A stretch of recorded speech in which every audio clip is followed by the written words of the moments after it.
Well, hey there folks, and welcome back once again to the Hop House. It's Eddie here. Thank you very much for joining us. Now do me a favour, if you've just found us here on YouTube, then like, share and subscribe to this channel. It's the Hop House. We like hoppy beer. We like good house music.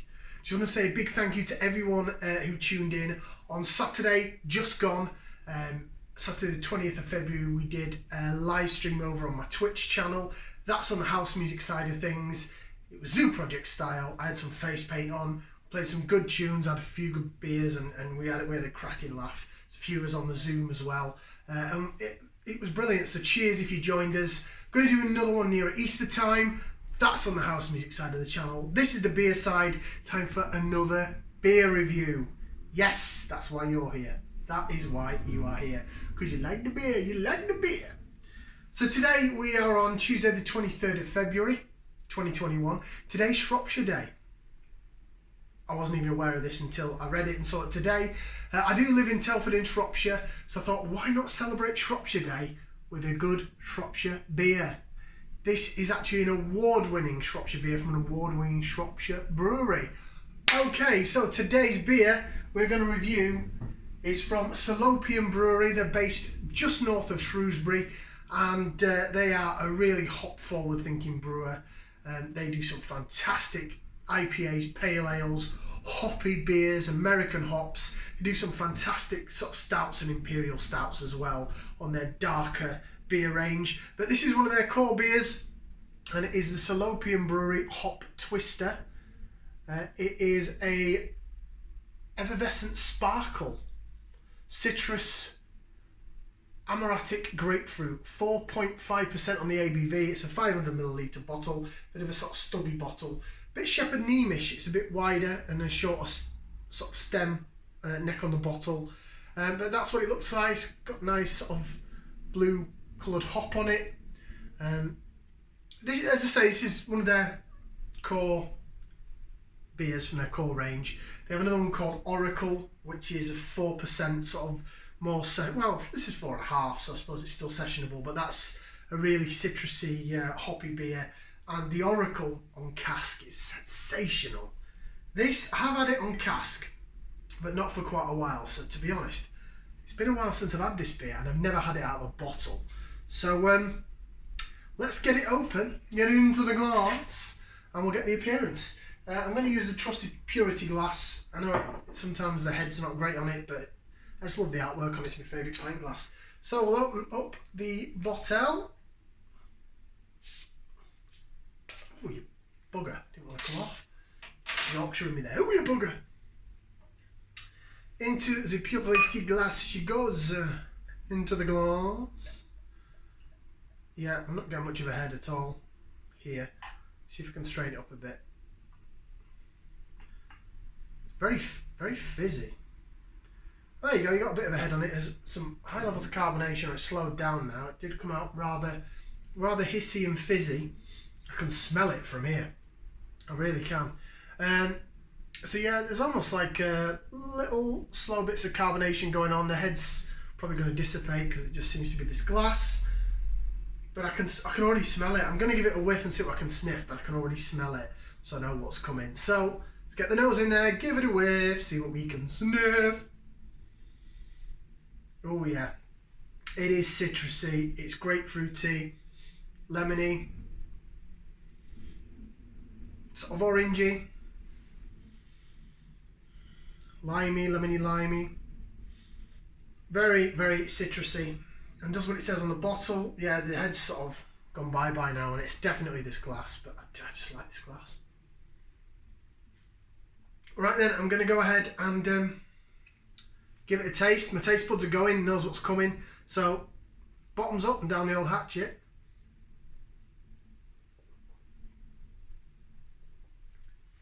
Oh, you know what? That's divine. Oh, I've never had this out of a bottle before. It's lovely.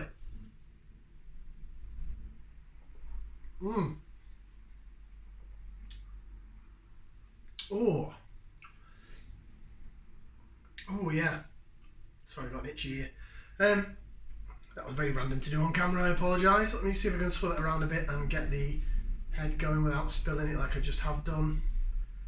It's alright, wipe that up in a second. It's only one splodge. Still, it is, yeah, there's still some lace in there that's clinging to the side of the glass, as you can probably see. Can you see that on camera? Hope you can. Yeah, it's going to the side of the glass. The head's kind of gone, but I do think it's this glass. There's still some slow-moving carbonation. I can still see it. Smells a bit sweeter now. Malt coming through.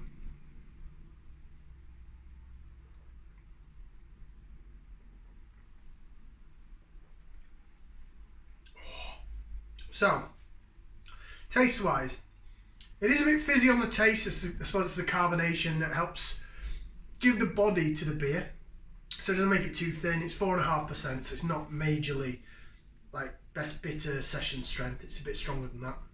I think 4.5 is a good session strength myself. I can drink quite a few 4.5% beers, but that's just me. There you go. I'm swirling it around a bit now. It's coming a bit more back to life. Look at it swirling around. Look at that. There you go. A bit better. There we go. Just does seem to be this glass. It's such a shame because I love the artwork and the design of the glass, but it doesn't hold head well.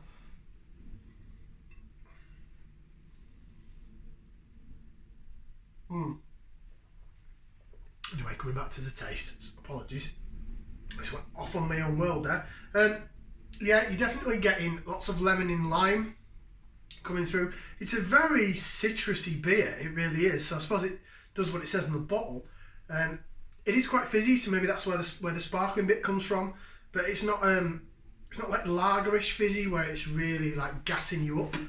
I think the fizz in it just works to push the beer around so that it gives it a nice, get the words out, nice mouthfeel. So it's not too thin. But there's not much going on. Maybe a bit of sweetness, but it disappears really quickly. You've got like a lemon and lime, really nice sort of lemony, limey, grapefruity citrusness goes down the side of the tongue. Then it gets to the back end, and it is actually quite dry on the finish. So it is a dry your mouth out kind of finish on the beer. It's not really bitter, so it's not like wah, like you would get on an Oakham Citra or the original Brewdog Punk IPA, or the Hawkshead beer that I reviewed, their IPA. That was really dry your mouth out at the back end. This is there, but it's sort of dry but quite refreshing, so it makes it moreish.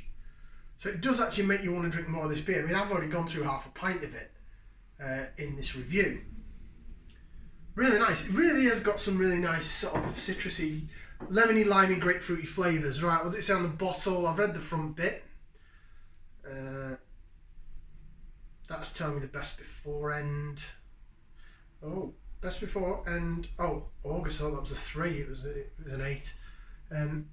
The palate is fresh, piercing, and focused, with soft malt overtones and pronounced citrus flavours. A strong focus of taut, lemony grapefruit on the finish, which is balanced by a dry bitterness, enjoyed lightly chilled. That's kind of what I just said. That's quite good. It actually sounds like I know what I'm talking about. Quite impressed with that. When I say I'm quite impressed with that, I'm actually quite impressed with I know what I'm talking about, because I am still quite new to this beer reviewing lark. So that's the Salopian Hop Twister. Not that easy to get hold of in bottles. You can get it direct from the brewery, salopianbreweries.com or .co.uk. Does it have the website on here? It should do. If it doesn't, it doesn't. It has drinkaware.co.uk on there. Oh no, it's on the side here. Salopian Brewery, you're not going to see that on camera. Salopianbrewery.co.uk. They do this in mini kegs as well, so they do a bit like Ghost Ship do and Doom Bar nowadays. You can get them in like Tesco and Sainsbury's and stuff. They do 5 litre mini kegs of the Hop Twister, of their other staple beer. So you've got the Oracle, you've got one called Shropshire Gold, which is their 3.8%. Like that's their bitter basically, but it's quite hoppy actually for a best bitter style at 3.8%. It's got a bit more going on than just a bitter. So it's like the classic as a copper beer. Excuse me. And although it's called Shropshire Gold, it's a bit darker in colour than a gold, and it's not I wouldn't say it was necessarily the taste of a gold. It is quite a hoppy best bitter. And Darwin's Origin is their 5% one that's a bit richer. It's a bit of the, I suppose, not dark beer, but it's a bit richer from their core range. Look at it now. Look at it swirl around on the glass now. There you go. That's what you wanted to see. There we go. Look at that. Ah, lovely. Yeah, Salopian Brewery Hop Twister, very nice. I'm going to give that 2 thumbs up. I really like that. I got this given as part of a gift pack, along with the Paper Planes that reviewed earlier, which was their international award-winning one. I think this has won quite a few sort of SEBA awards locally and regionally, maybe a couple of camera ones as well. Should have done more research, I suppose, before the video to see exactly what awards it has won. Doesn't tell you on the bottle or anything, but yeah, Hop Twister, 2 thumbs up. Go out and get some and celebrate Shropshire Day.